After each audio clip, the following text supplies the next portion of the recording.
اعوذ باللہ من الشیطان الرجیم، بسم اللہ الرحمن الرحیم۔ بخاری شریف کی حدیث نمبر 616۔ راوی کہتے ہیں کہ حضرت عبداللہ ابن عباس رضی اللہ تعالی عنہ نے ہمیں کیچڑ والے دن خطبہ دیا۔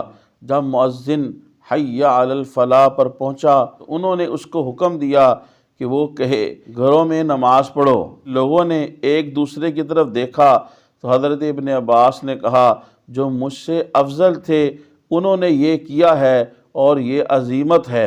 محترم خواتین و حضرات، اس حدیث پاک کا عنوان امام بخاری رحمۃ اللہ علیہ نے یہ قائم فرمایا کہ اذان کے درمیان کلام کرنا، اور اس کے اوپر دلیل یہ حدیث پاک لائے۔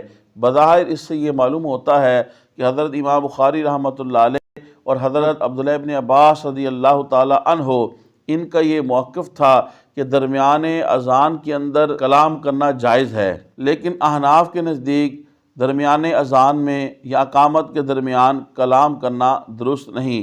چنانچہ حضرت امام اعظم ابو حنیفہ رحمۃ اللہ علیہ کی یہ دلیل ہے کہ نافع بیان کرتے ہیں حضرت ابن عمر رضی اللہ تعالی عنہ نے ایک سرد رات میں فجنان میں اذان دی، پھر فرمایا تم اپنے گھروں میں نماز پڑھو۔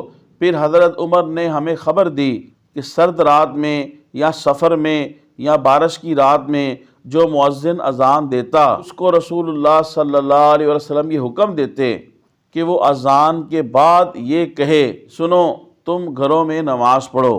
اس حدیث پاک سے یہ معلوم ہوا کہ اذان اور اقامت کے درمیان کلام کرنا یہ درست نہیں۔ اور خواتین و حضرات، تبلیغ دین کی نیت سے حدیث شریف کے اس درس کو زیادہ سے زیادہ لوگوں تک پہنچانے کے لیے میری اس ویڈیو کو شیئر کریں۔ اللہ پاک آپ کو جزائے خیر دے۔